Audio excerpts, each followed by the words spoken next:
Bonjour, you're watching Le Journal de Roland-Garros, your daily guide to what's happening on court and backstage here at the French Open. We start today's show with a tennis player who's put his name to a pair of rather famous trainers. Yes, Stan Smith was here at Roland-Garros and we caught up with him to tell us more about this ubiquitous trainer and how it's come to sell 70 million pairs since its release in 1973.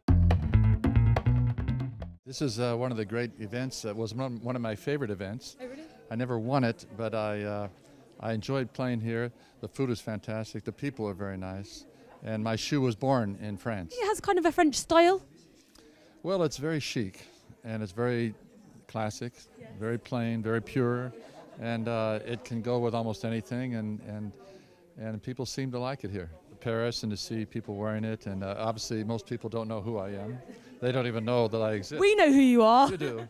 It's about 5%, but it's been fun to see people enjoying the shoe and really wearing it for everything. How have you seen the relationship between tennis and fashion evolve? Most recently, a lot of people now are getting more involved in actually the fashion on the court, and certainly off the court. You'll see players, people in general, very involved, and a lot of it comes from sports.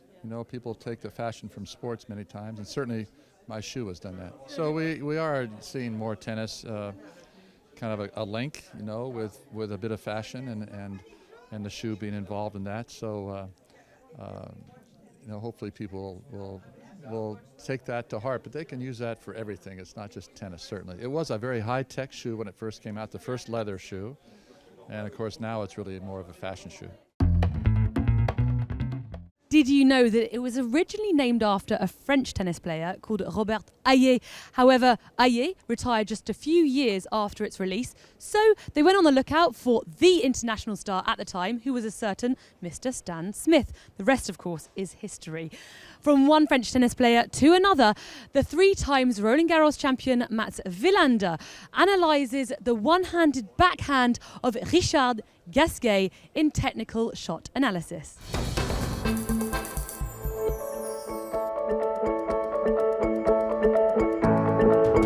Richard Gasquet's backhand is one out of the top 3 one-handed backhands ever in the game. Especially when hits it aggressively. He's got that little flick short cross court, but he can also hit the flat backhand down the line. Beautiful shot. For the first time in 16 years, play was abandoned here at Roland-Garros on Monday, but the tournament was back on yesterday and Djokovic was on fine form, putting on a show for the crowds. Here's a zapping of yesterday.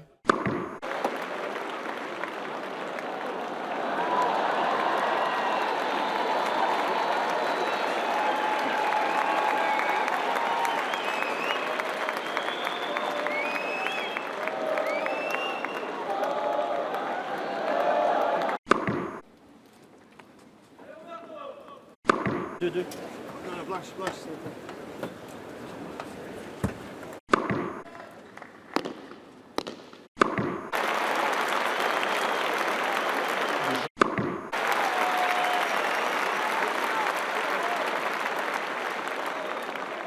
Égalité.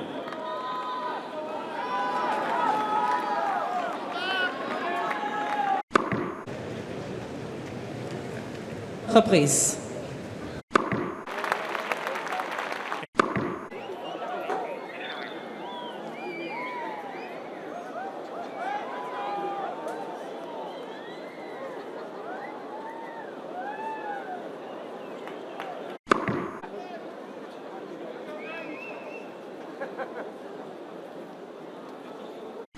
Very good.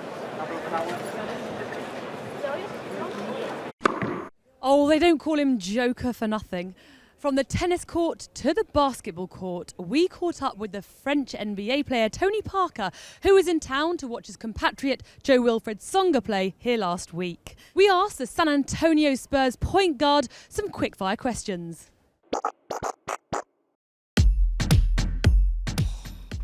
Les deux. Terre battue. Paris. Joker. NBA title. Les deux.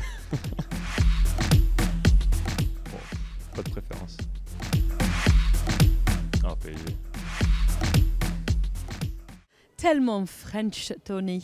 One person that would probably choose New York over Paris is the New York Times journalist who we caught up with to give us a lowdown on who the American fans will probably be rooting for here at Roland-Garros.